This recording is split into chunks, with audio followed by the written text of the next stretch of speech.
बुढ़ापा बुढ़ापा एक ऐसा कड़वा सच है जिसे हर इंसान को स्वीकार करना पड़ता है। उस औरत ने जब ये देखा कि अब शरीर साथ नहीं देता, अंतिम बार वृंदावन धाम गई और वहां से कन्हैया की एक पीतल की मूर्ति खरीदकर अपने साथ अपने घर ले आई और बड़े प्यार से उसकी सेवा करने लगी। तो आइए उस औरत की जिंदगी में वो कौन सा वाकया हुआ, वो कौन सी घटना हुई, इस भजन के माध्यम से बता रहा हूँ। भगत के वश में है भगवान, भगत के वश में है भगवान, भगत के वश में है भगवान, भगत के वश में है भगवान। भक्त बिना ये कुछ भी नहीं है, भक्त बिना ये कुछ भी नहीं है, भक्त है इसकी जान। भगत के वश में है भगवान, भगत के वश में है भगवान, भगत के वश में है भगवान, भगत के वश में है भगवान।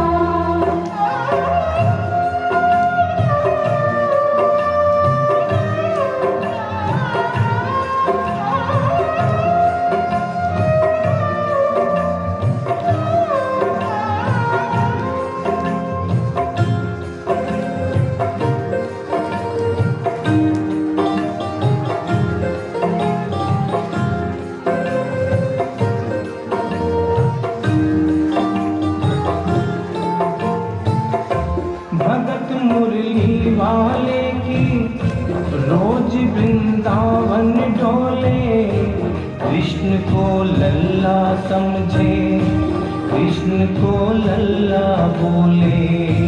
कृष्ण को लल्ला समझे, कृष्ण को लल्ला बोले। श्याम के प्यार में पागल हुई वो श्याम दीवानी, अगर भजनों में लागे छोड़ दे दाना पानी। अगर भजनों में लागे छोड़ दे दाना पानी।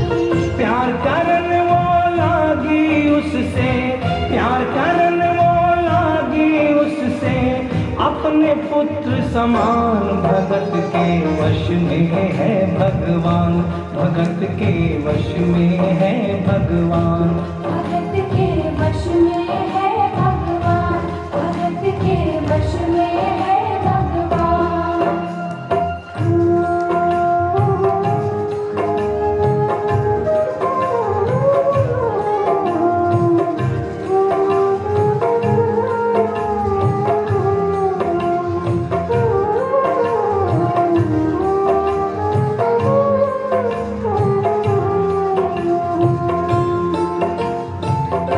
वो अपने कृष्ण लला को गले से लगा कर रखे, हमेशा सजा कर रखे, लाड लड़ा कर रखे।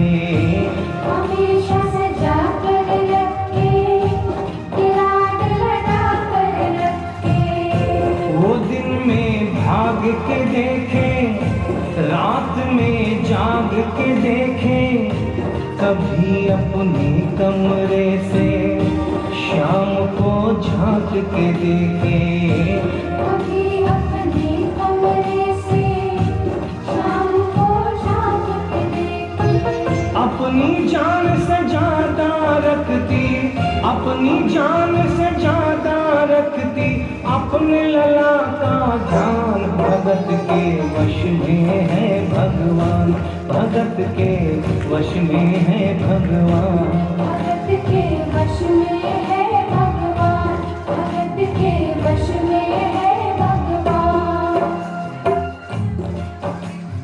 समय समय अपनी गति से चलता रहता है। थोड़े दिनों के बाद घर में जन्माष्टमी का त्योहार आया। उस दिन संयोगवश उस औरत की तबीयत बहुत ज़्यादा खराब थी। वो अपने बिस्तर से उठ भी नहीं पा रही थी। उसने अपनी बहू को आवाज देकर कहा कि बेटा आज जन्माष्टमी है, आज जन्माष्टमी है। आज मेरे कन्हैया को नहला धुलाकर, उसे चंदन का लेप लगाकर, उसे सुंदर वस्त्र पहनाकर पालने में बिठा दो। बहू जो कि एक जरूरी काम कर रही थी कंप्यूटर पे, उसने कहा कि माँ अभी थोड़ा वक्त लगेगा, अभी मैं एक बहुत जरूरी काम कर रही हूँ। जब 2-3 घंटे के बाद ये काम खत्म हो जाएगा तब तेरा जो काम है वो होगा। उस औरत ने कहा कि भाई मेरे घर में हमेशा से सबसे पहला काम मेरे कन्हैया का, मेरे लल्ला का होता हुआ आया है, और आज भी सबसे पहला काम मेरे कन्हैया का होगा। ये काम करने के बाद तुम और कोई भी काम करो, मैं तुम्हें मना नहीं करूंगी। बहू को थोड़ा गुस्सा आ गया। उसने गुस्से में आकर, झुंझलाकर झटके से कन्हैया की मूर्ति को उठाया। मूर्ति हाथ से गिर गई, और जो ही मूर्ति हाथ से गिरी, उस औरत के दिल से आवाज आई, वो लल्ला लल्ला पुकारे, हाय क्या जुल्म हुआ रे, बुढ़ापा बिगड़ गया जी, लाल मेरा कैसे गिरा रे। बुढ़ापा बिगड़ गया जी, लाल मेरा कैसे गिरा रे। और अपने बेटे को बुलाती है और कहती है क्या, जाओ डॉक्टर को लाओ, लाल का हाल दिखाओ, अगर इसको कुछ हो गया मुझे भी मार गिराओ। अगर इसको कुछ हो गया मुझे भी मार गिराओ। रोते रोते पागल हो गई, रोते रोते पागल हो गई, घर वाले परेशान, भगत के वश में है भगवान, भगत के वश में है भगवान।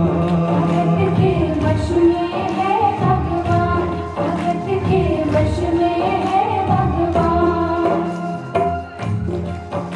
उसके बेटे ने लाख समझाने की चेष्टा की कि माँ ये पीतल की मूर्ति है, माँ ये पीतल की मूर्ति है, इसे गिरने से कोई चोट नहीं लगती। लेकिन वो एक ही रटन लगा के रखी थी कि किसी डॉक्टर को बुलाओ और मेरे कन्हैया को दिखाओ। हल्ला गुल्ला सुनकर पड़ोसी जमा हो गए।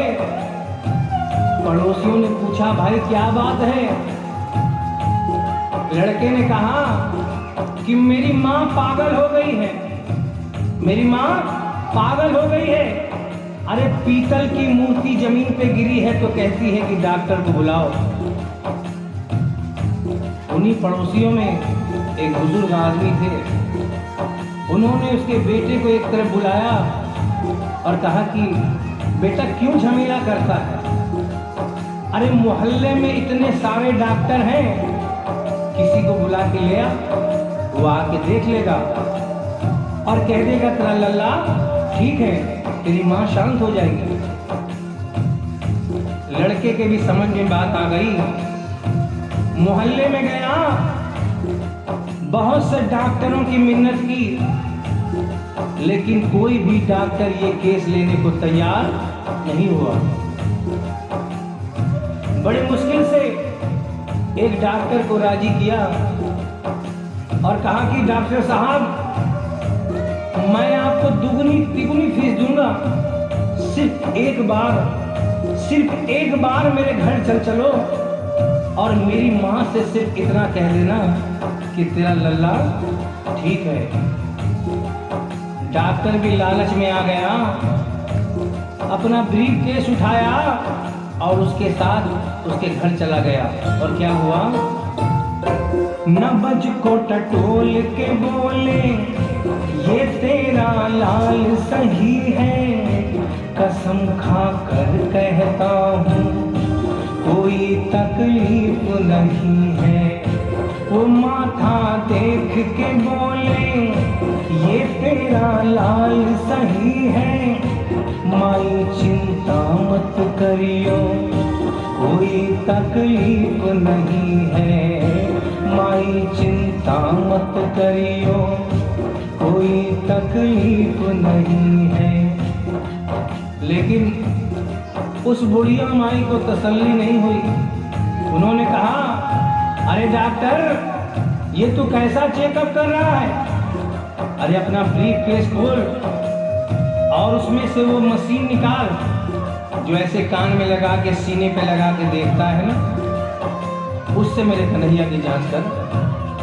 डॉक्टर बेचारा क्या करता, अपना ब्रीफ केस खोला, अपना आला निकाला, एक सिरा अपने कान पे लगाया और दूसरा सिरा कन्हैया के सीने पे रख दिया।